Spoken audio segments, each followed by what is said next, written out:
So hello friends, I have been receiving lots of comments. So today I would like to answer few of them, and even I would like to show you how to adjust the headlamp today, because I don't want to make the video much lengthy.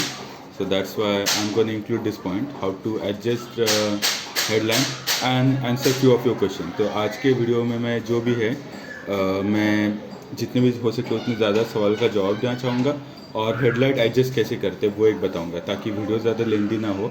और possible हुआ तो मैं break switch जो है वो कैसे निकालते हैं वो एक बताने वाला हूँ। तो ब्रेक स्विच कैसे निकाल जाता है वो मैं बता सकता हूँ आपको। और प्रॉब्लम ये है कि रिपेयर करने का मैं ट्राई किया, पर उसमें बहुत छोटे छोटे पार्ट्स हैं जो मुझे नहीं लग रहा कि रिपेयर करना आसान है, थोड़े से ज़्यादा कॉम्प्लिकेटेड है। तो ट्राई कर रहा हूँ मैं, पर आपको अगर पॉसिबल होता है तो ट्राई कर लीजिए, पर फिर मैं बता दूंगा कैसे खोलना है। तो वीडियो स्टार्ट करते हैं।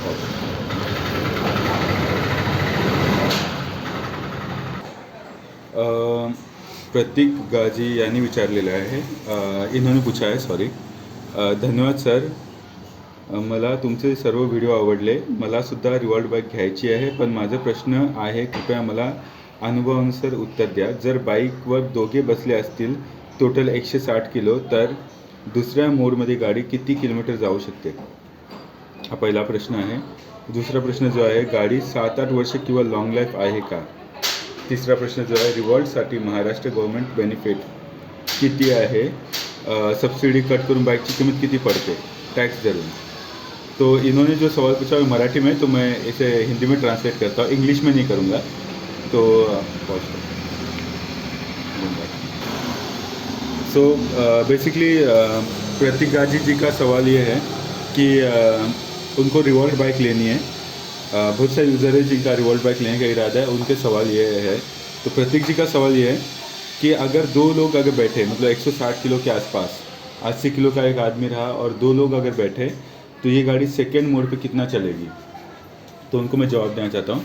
तो सॉरी प्रतीक जी, मैं आपको हिंदी में जवाब दे रहा हूँ। तो I hope you can understand Hindi. तो प्लीज़, क्योंकि बहुत सारे सब्सक्राइबर जो है वो मेजॉरिटी जो है वो हिंदी ही समझते हैं, तो मैं आपके सवाल का जवाब हिंदी में दूंगा, जितने भी सवाल है उनका जवाब।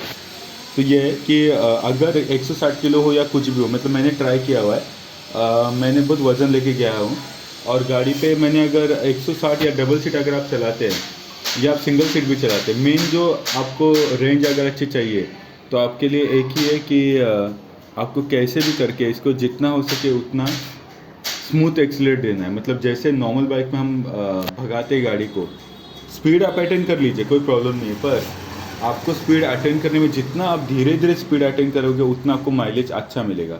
आप जस्ट डायरेक्ट आ गए और आपने डायरेक्टली फुल एक्सीलरेटर दे दिया, और आप सोचोगे कि फुल एक्सीलरेटर देने के गाड़ी अच्छी भाग रही अच्छे, पर उसमें माइलेज को कमाएगा। आपको बस ये कहूँगा कि आप थोड़ा एक्सीलरेटर दीजिए।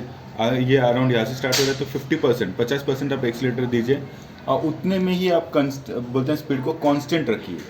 दूसरी बात, ये ब्रेक जब दबाते हो, हल्का सा ब्रेक दबा के जितना स्लो आप बाइक रोक सकते हो उतना रोकने की कोशिश कीजिए, आपको माइलेज बहुत अच्छा आएगा।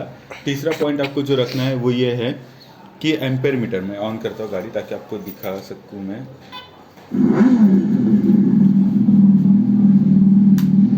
तो एम्पेयर मीटर में जो है ये एम्पेयर, आप जितना हो सके आपको 3 या 4, मतलब ये लेवल के नीचे आपको एम्पेयर मेंटेन करना है। ये यहाँ से यहाँ तक आप एम्पेयर मेंटेन कर लीजिए, आपको बहुत अच्छा। अभी कल मैंने रनिंग की थी 24 किलोमीटर, और मैंने 90 के स्पीड पे, सॉरी 85, मेरी गाड़ी 90 तो नहीं टच होती, पर 85-88 तक टच हो जाती है, क्योंकि मेरे यहाँ पे हाईवे है। तो मैं उतना रेंज में भी 76 का मुझे 76% बैटरी बची हुई है, उसमें 25 किलोमीटर चल गई।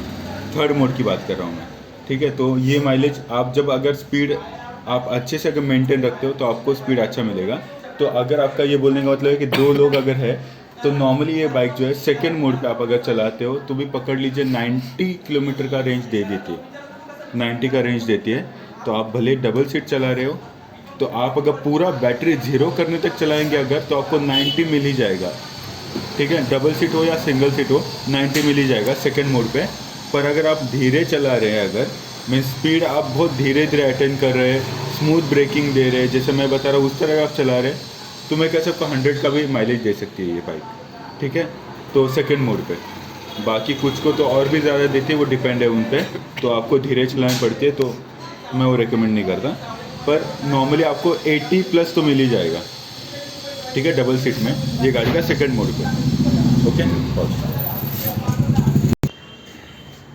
दूसरा सवाल जो पूछा है ये ज्ञानेश्वर घाड़गे जी ने पूछा हुआ है कि कौन सा स्टेबलाइजर यूज़ करना है। सर देखिए, मैं पता नहीं, मतलब आपके यहाँ पे अगर वोल्टेज का प्रॉब्लम अगर है, आप जहाँ पे रहते हैं वहाँ पे अगर वोल्टेज का प्रॉब्लम है तो आप स्टेबलाइज़र यूज़ कर लीजिए। नॉर्मली अगर ज़रूरी नहीं है आपके यहाँ पे, अगर आप टीवी या फैन बराबर चल रहा है तो मुझे नहीं लग रहा आपको स्टेबलाइजर की ज़रूरत है, क्योंकि ये स्टार्टिंग में मैंने चेक किया है तो ये अराउंड 5 एम्पेयर से लेकर 7 एम्पेयर तक ड्रॉ कर लेता है।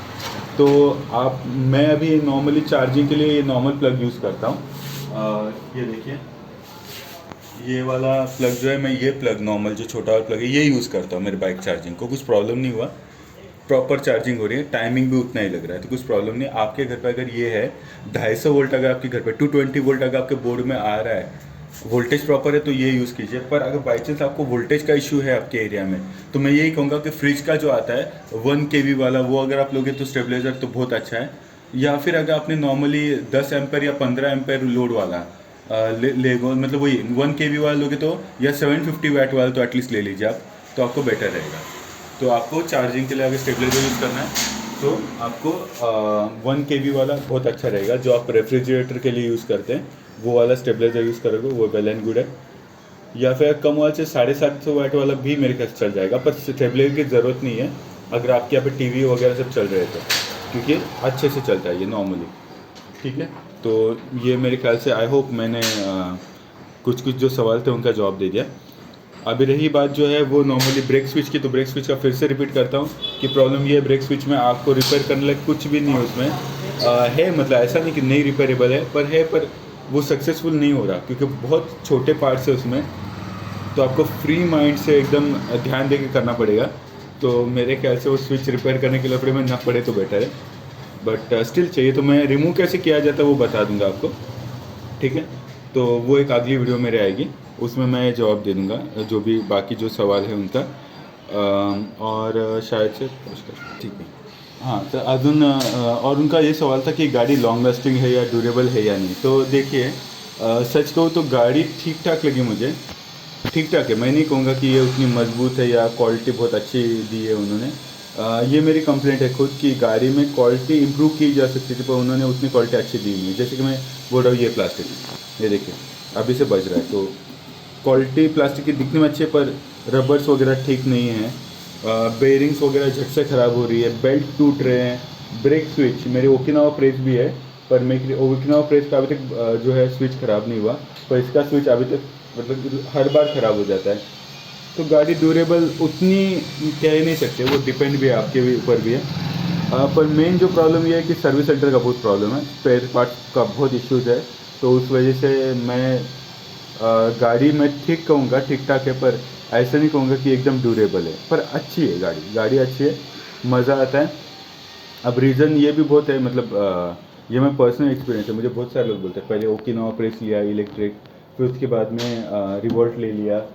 तो रीज़न क्या है कि इलेक्ट्रिक बाइक्स क्यों ले रहे हो इतना। तो देखिए, मुझे बहुत सारे लोग बोलते हैं कि उन्होंने बताया कि आप नॉर्मली जो भी है, तो बहुत सारे लोग हैं जिन्होंने कहा कि यार मैं जब गाड़ी ली है मुझे ये पड़ी थी 147 की।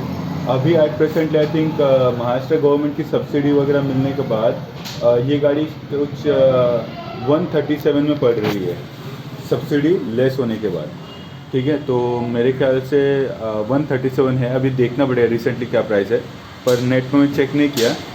तो नॉर्मली मैं जब ये गाड़ी ली 147 की, हाँ, तो फिर नॉर्मली जब मैं ली थी 147 की गाड़ी, तो मैं बहुत सारे लोग थे जिन्होंने बोला कि यार 1, तो 1.5 लाख में बोलते दूसरी कोई गाड़ी ले सकता था नॉर्मली, और उनका कैलकुलेशन प्रॉपर था। उनका कैलकुलेशन ये था कि तुम अगर महीने के 3,000 का अगर फ्यूल डालते हो, नॉर्मल बाइक लेते हो, अराउंड 70,000 की कोई भी बाइक लेते हो, उसमें अगर आप महीने के 3,000 डालते हो, तो भी आपका 1 साल का करीबन हो रहा है कुछ 36,000 के आसपास पेट्रोल का हो रहा है, ऊपर से पेट्रोल बाइक। तो वो करके भी 1,20,000 में गाड़ी आपको जा रही है, तो लाइक 1,20,000 में, सॉरी 5 साल आप चला लोगे अगर 3000 आप अगर फ्यूल डालोगे तो 5 साल तक आप नॉर्मल बाइक को, पेट्रोल बाइक को आराम से चला पाओगे। तो बोलते ये गाड़ी लेने से अच्छा 5 साल तक वो गाड़ी चला लो पेट्रोल का, उनका वो कैलकुलेशन प्रॉपर था। पर मेन रीज़न ये क्या था, मैं इलेक्ट्रिक क्यों चूज़ की या मैं रिकमेंड किसी को क्यों करता हूँ कि आप इलेक्ट्रिक बाइक लीजिए। पहली बात ये है कि वाइब्रेशन नहीं, दूसरी बात ये है कि इसमें मेंटेनेंस बहुत कम है, बहुत कम है। हाँ, रिवॉल्ट में मुझे आ रहा है, ओकिनावा में उतना नहीं आ रहा था प्रॉब्लम, क्योंकि ओकिनावा का थोड़े में भी स्पेयर थोड़े बेटर थे, पर इसमें थोड़े से स्पेयर क्वालिटी में भी बेटर नहीं, इम्प्रूव कर सकते पर नहीं है, और सर्विस सेंटर ठीक नहीं है, पर मेंटेनेंस का आपका पैसा बच जाता है।